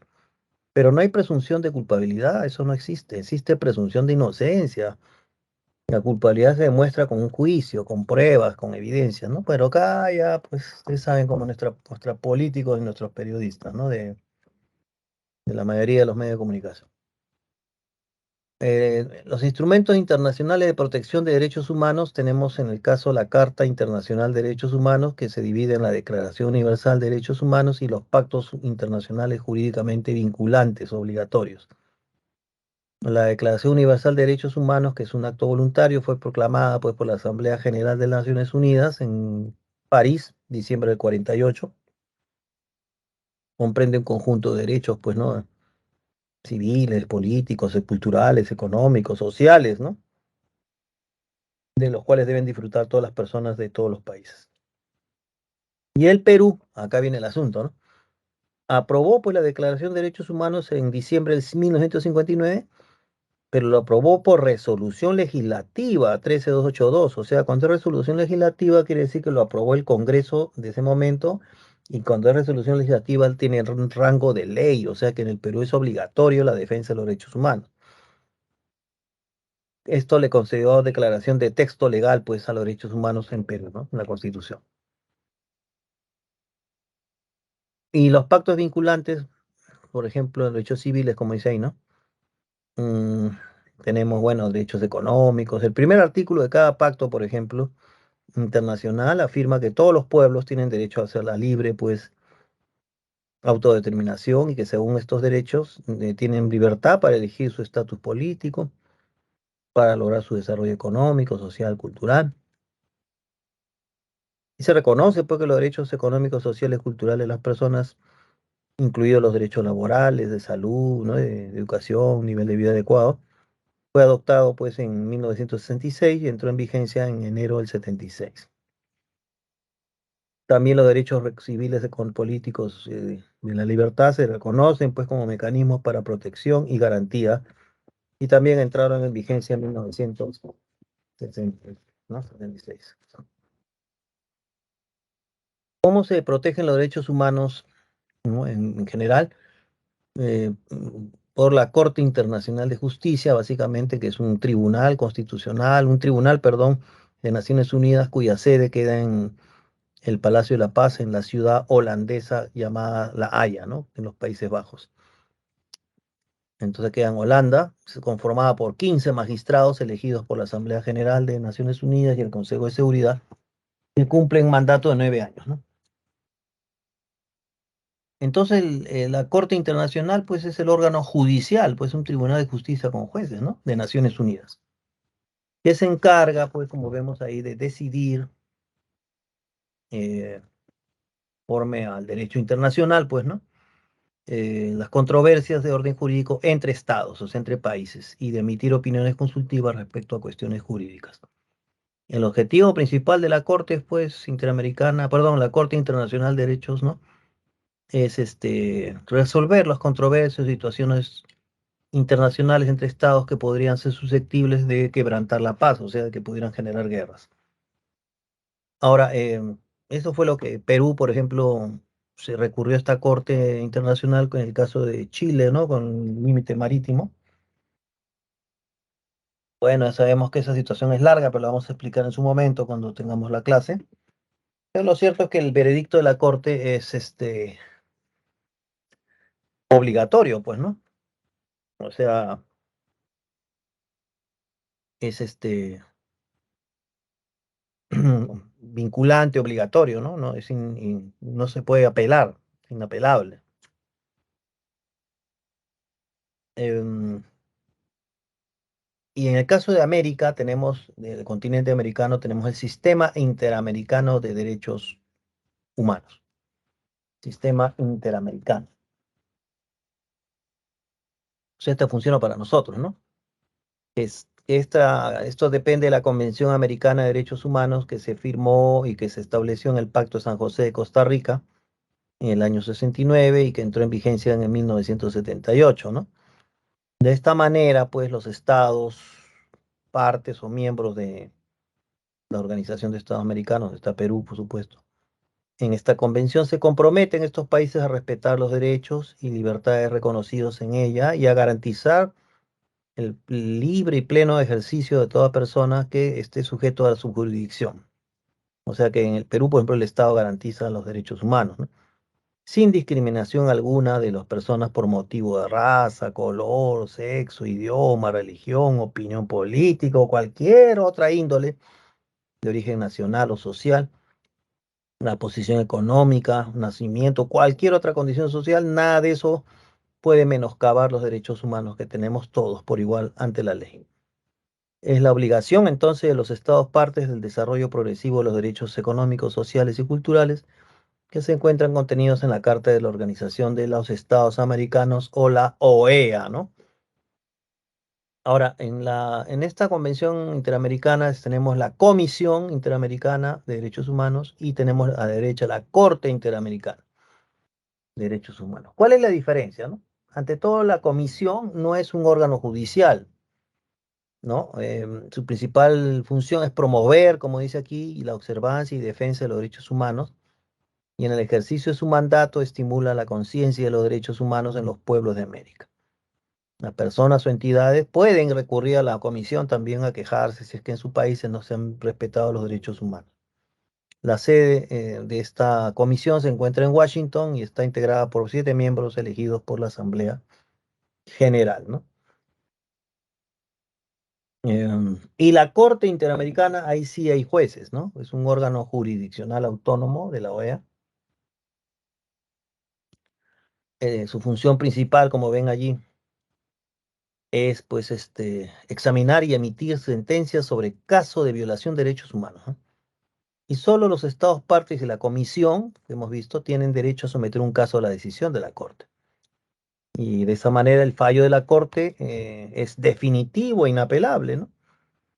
Está compuesto pues la Corte por 7 jueces, su mandato es de 6 años y pueden ser reelegidos, ¿no? Con una sola vez. También la Corte se encuentra en su sede de San José de Costa Rica. Entonces, ¿cómo es el asunto, no? Por ejemplo, eh, todos tenemos derechos humanos, hemos dicho, pues, ¿no? Y ¿qué pasó? Por ejemplo, todos, ¿no? Todos los buenos, los malos, todos tenemos derechos humanos y tenemos derecho a un juicio justo, pues, ¿no? Porque se presume la inocencia, como estamos diciendo, así es la norma, ¿no? En derechos humanos. Por ejemplo, en el caso de los familiares de los MRTistas, de los terroristas del MRTA que secuestraron a gente en la casa del embajador de Japón, que generó la denominada Operación Chavín de Huantra, ¿se acuerdan? Donde son comandos de soldados peruanos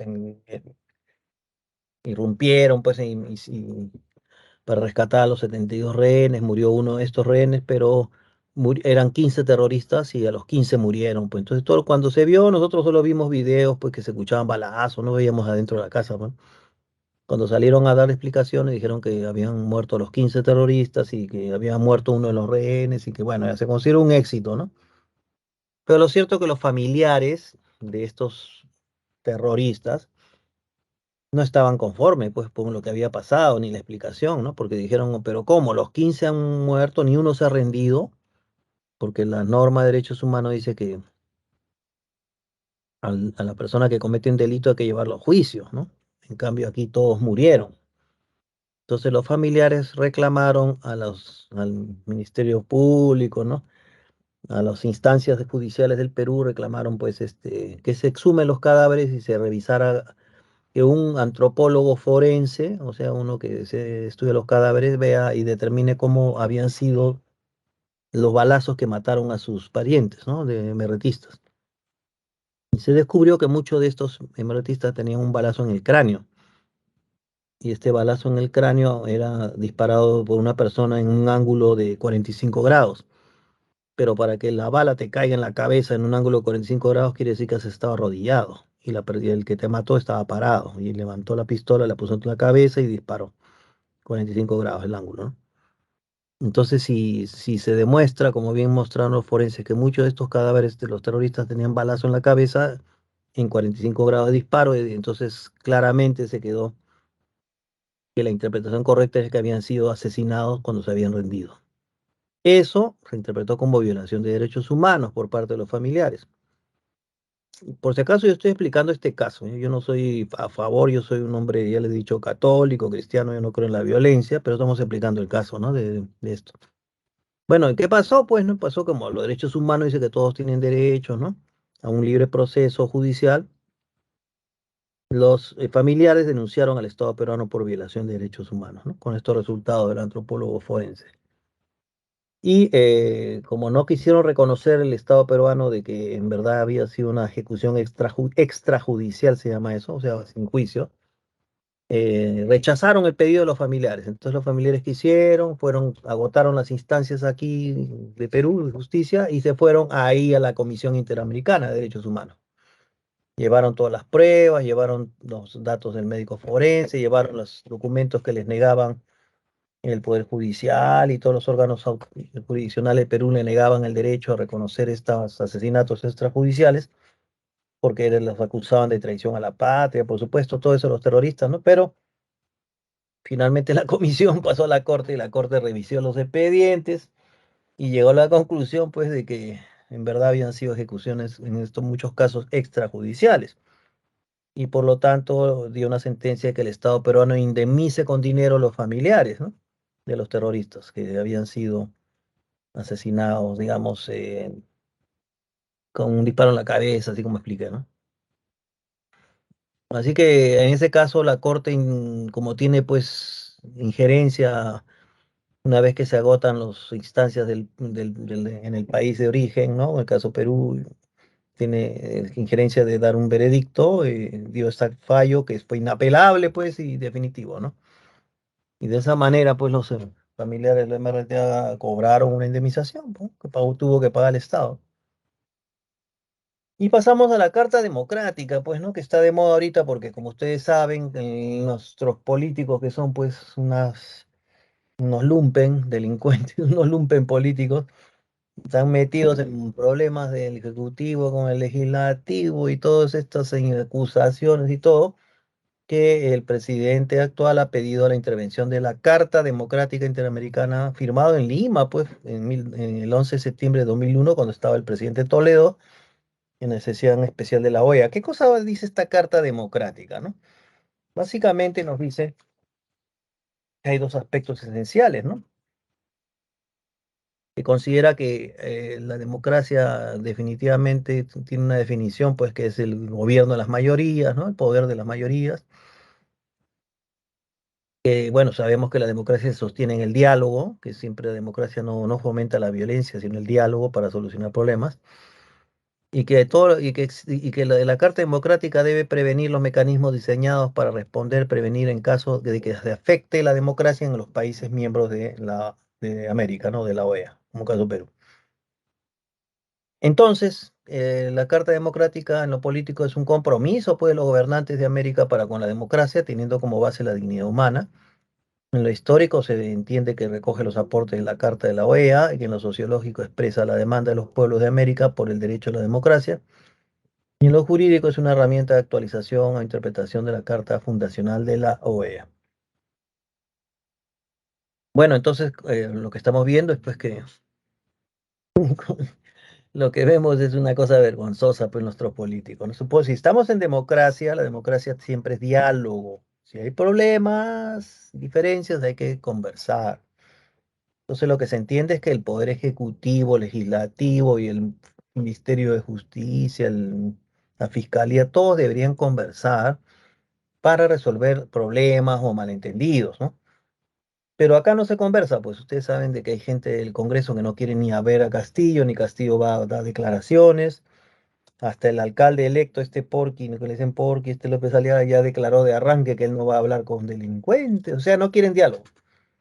Eso pues es antidemocrático, porque si ya tienen cargos públicos, están obligados dentro del marco democrático a dialogar, a entenderse por medio del diálogo y a entender y tratar de esclarecer las diferencias, llegar a acuerdos por el Perú, ¿no? Entonces lo que da vergüenza, por ejemplo, es que va a venir la gente de la OEA el 20 de noviembre y va a haber pues a tres poderes del Estado o a dos poderes del Estado, legislativo, ejecutivo y al Ministerio Público como haciendo el papel pues de perro y gato, ¿no? Que se están persiguiendo o queriendo morderse todo el rato. Y esto va a parecer como el colegio, han visto ustedes el nido, ¿no? Los niñitos cuando van al colegio a veces se pelean o se empujan y se cae uno, llora, le sale sangre, entonces viene la mamá, pero antes de que venga la mamá, la profesora, ¿qué hace? Agarra a los niñitos, le dice, ¿qué pasó? Siéntense aquí, están llorando. Pero si ustedes son amiguitos, ustedes están aquí, que tan bonitos están jugando, más bien si tú lo has empujado, pídele disculpas, dense la manito, dense un abrazo para que sean amiguitos. Eso que te hacen con los niñitos, van a tener que venir a hacerlo de la guerra con estos idiotas, pues, ¿no? Del Congreso y Ejecutivo y la otra, pues, sinvergüenza de la fiscal y todo eso, a hacerlos hablar, pues, ¿no? Porque como dice que son democráticos y no hablan, ¿no? No conversan. Así es de ridícula la situación. Pero bueno, pues así son nuestros malos políticos que abundan, ¿no? Y por último tenemos cómo se defienden los derechos humanos por agrupaciones civiles, o sea, no son del gobierno, sino son asociaciones civiles, ¿no? Por ejemplo, organismos que promueven la protección de derechos humanos, que en el caso, pues, de peruano, que además de que el Estado tiene órganos autónomos como Defensoría del Pueblo, la Superintendencia de Banca Seguro, la Indecopi, etcétera, que defienden derechos de consumidor, etcétera. También existen pues organizaciones en defensa de los derechos humanos, pero que son agrupaciones civiles, ¿no? Y que se agrupan en lo que se llama la Coordinadora Nacional de Derechos Humanos, ¿no? Que es como decir una central. En esta coalición o agrupación de organismos de la sociedad civil que trabajan también colaborando en la defensa, promoción y educación de los derechos humanos en el Perú. En la actualidad tenemos pues varios estatus consultivos, ¿no? Ante el Consejo Económico Social de Naciones Unidas y estas organizaciones están acreditadas para participar en actividades que defiendan los derechos humanos en la OEA o Organización de Estados Americanos. Por ejemplo, tenemos la coordinadora que nuclea o agrupa a estas, por ejemplo, la Asociación Pro Derechos Humanos, APRODE, que es una organización no gubernamental, o sea, no es del Estado, sino es civil, cuyo objetivo principal es defender los derechos humanos en todas sus vertientes, en todos los lugares, velando por el cumplimiento de los derechos proclamados y promoviendo el reconocimiento y garantía de los que todavía no estuvieran formalmente reconocidos. Otra asociación no gubernamental que también está parte de la Coordinadora Nacional es ASONET, que son las siglas de Asociación Negra de Defensa y Promoción de Derechos Humanos.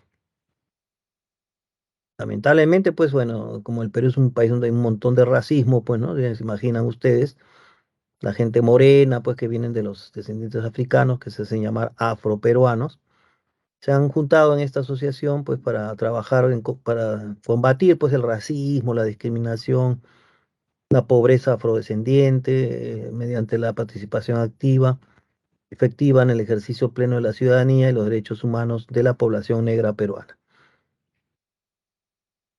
Amnistía Internacional, la sección peruana que contribuye a la defensa de los derechos humanos en el Perú con voluntarios donantes. Tenemos el movimiento Manuela Ramos, que también es un colectivo feminista, ¿no? Que no es reciente, hace varias décadas, que defiende los derechos de las mujeres como la salud reproductiva, la equidad de género, etcétera. Claro, este movimiento es feminista, Manuela Ramos, que el feminismo más antiguo, pues porque el género es una cosa reciente, esta ideología, enfoque, ¿no? Siempre ha habido feminismo del siglo XIX, XVIII. En el fondo, pues es una lucha justa de las mujeres por la igualdad, pues, de derechos que los hombres, ¿no?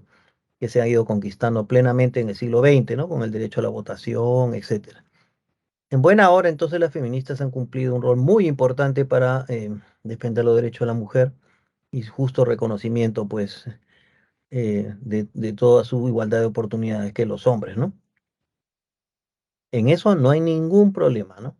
Que los feministas luchen contra algunas personas o malos o personajes que son machistas, por ejemplo, quieren dominar a la mujer, esos, claro, hay que luchar contra el machismo, pero no todos son machistas, ¿no? Pero bueno, hay por ahí siempre. Y tienen que luchar porque el sueldo sea igual, o sea, igual trato con respeto, ¿no? Todo eso, excelente, muy bien. Lo que no se entiende es la nueva vertiente, esa vertiente llamada ideología de género, porque sobre los objetivos feministas que son totalmente justos, ahora este grupo ideológico de género plantea pues una lucha contra los hombres, ¿no?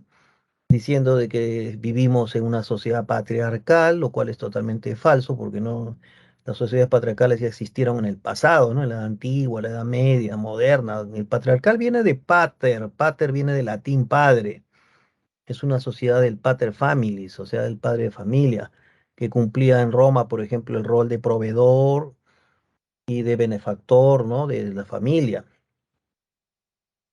Entonces había una autoridad del padre, digamos, ¿no? Cuidando a su familia, lo cual no es malo, ¿no?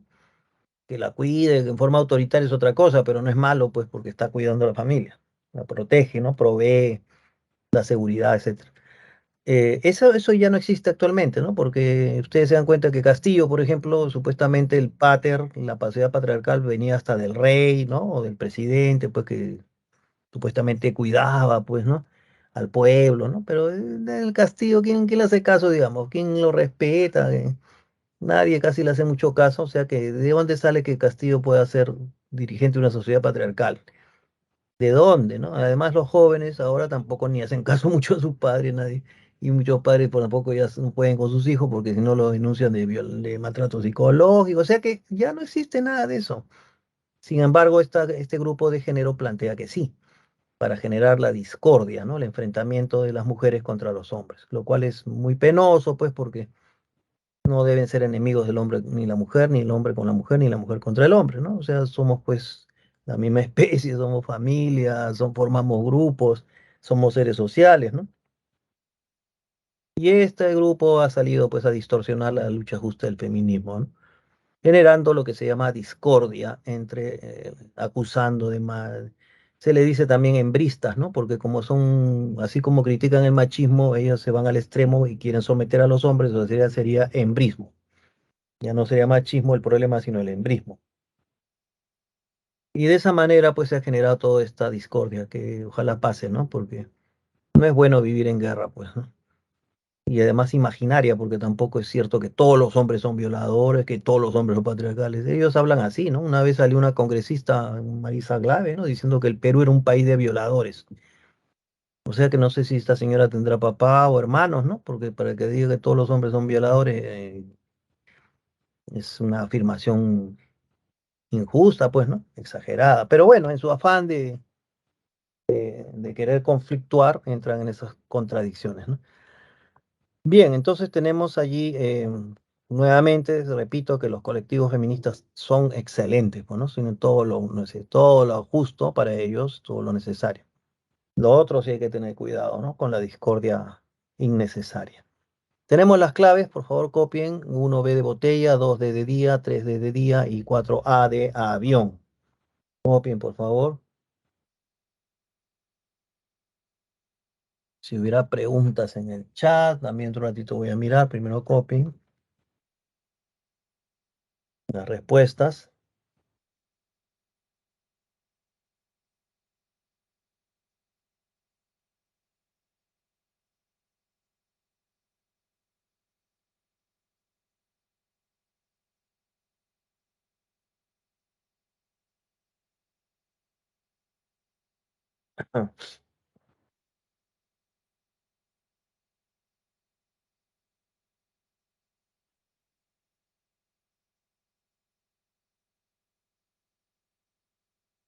Bien, no sé si han copiado, me imagino que ya.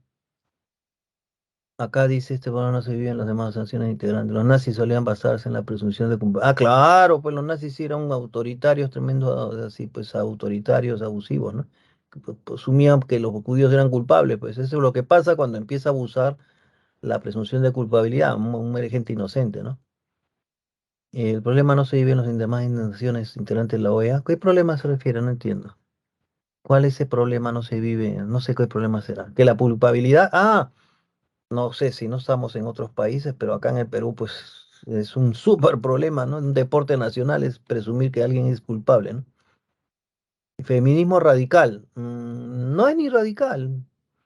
No es, el feminismo radical no es feminismo. No es el problema no es el feminismo, es el género. Como te dije, la ideología de género es el problema.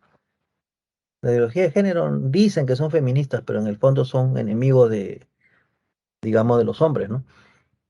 Y de todo lo que sea, pues la iglesia, ¿no? No sé si ustedes han visto videos de gente, de muchas chicas que están, pues, en Argentina, odian a las iglesias, los curas, van y orinan en las puertas de la iglesia, defecan ahí, ¿no? Yo no creo que esos espectáculos tan decadentes, pues, y grotescos, no son defensa de la mujer, ¿no? Más bien dejan mal a la mujer, pues, ¿no? ¿Cómo una mujer va a estar defecando en la puerta de la iglesia? Esa es una cosa muy, muy vergonzosa. Bueno, pero son parte de las mentalidades de la época, ¿no? Ya cada época tiene sus locuras, digamos, pues, ¿no? Los nazis, también era una locura, pues, ¿no? Pero funciona y hace daño, ¿no? Con esa idea fanática de los nazis mataron 6 millones de judíos, por ejemplo, ¿no? Así las ideas son peligrosas a veces cuando se llevan al extremo. Bien, continuemos entonces, hay que cuidarnos de los fanatismos, ¿no? El mismo Abimael era otro fanático que creía que matando a toda la gente que no pensaba como él iba a cambiar el Perú para bien, no sé dónde se le había metido ese asesino, pues, ¿no? Pensaba que el asesinato era la solución, ¿no? Fanático, gente cuadrada, con la cabeza cuadrada, ¿no?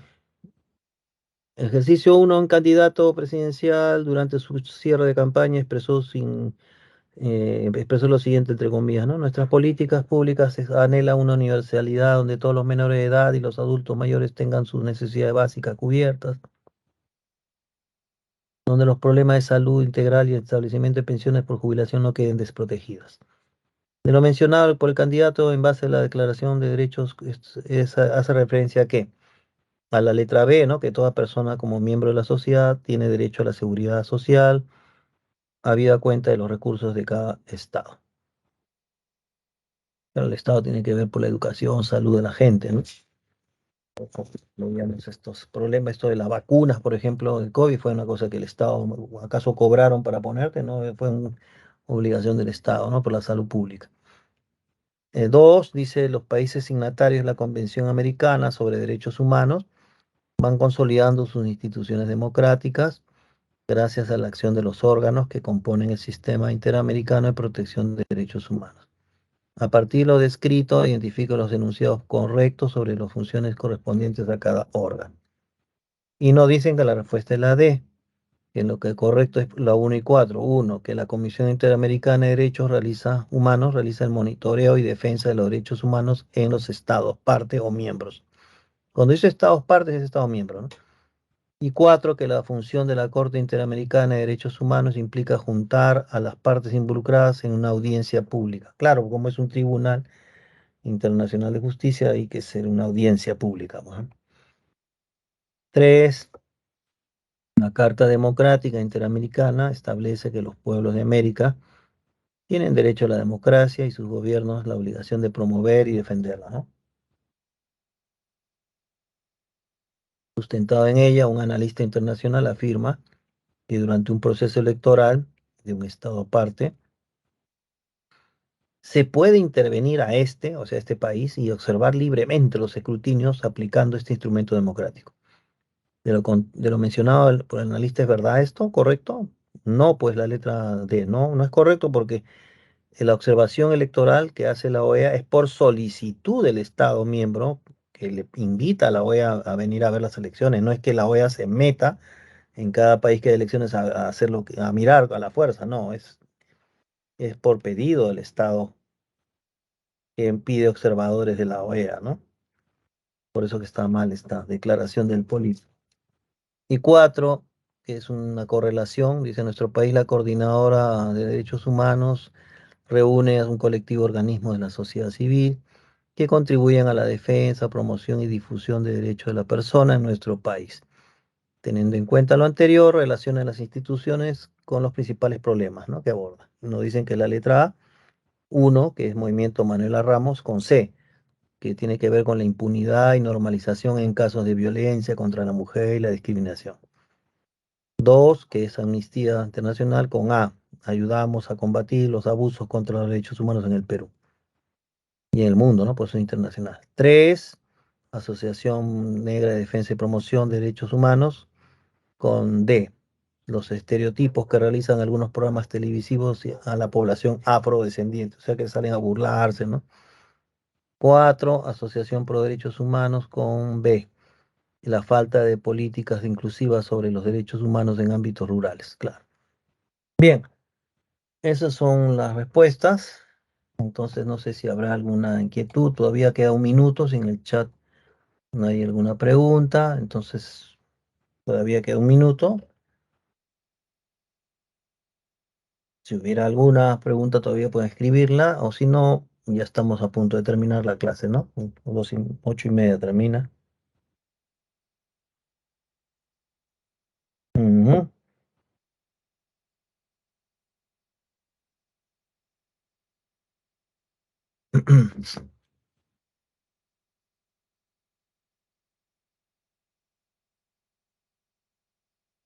Bueno, en todo caso, ya solamente ver, pues, ¿no? Ahora que venga la OEA van a ver esto de la Carta Democrática, ¿no? Y van a darse cuenta que ellos van a venir a escuchar a todos, pues, y van a sugerir se les ha puesto que van a sugerir juntar a todos, pues, el Congreso, así, y van a decir, vamos a promover el diálogo, porque la democracia, los problemas se resuelven con diálogo, pues, ¿no? No cortando el diálogo. Seguro que o si no lo hacen, van a sugerir que se resuelva con el diálogo, ¿no? Más que fijo. Yo también, con lo terco y bruto que son acá nuestros políticos, no sabemos qué va a pasar, ¿no? Pero nada bueno creo que puede pasar con gente tan negativa, ¿no? Como la que tenemos. Ojalá, pues, si por un poco siquiera de esencia, no sé, un poco, pues, aunque sea con la única neurona que tengan estos políticos, se darán cuenta, pues, que ya, pues, ¿no? Pero hay tanto odio, ¿no? Tanto racismo, odio, es difícil. Ojalá, pues, algo ayude.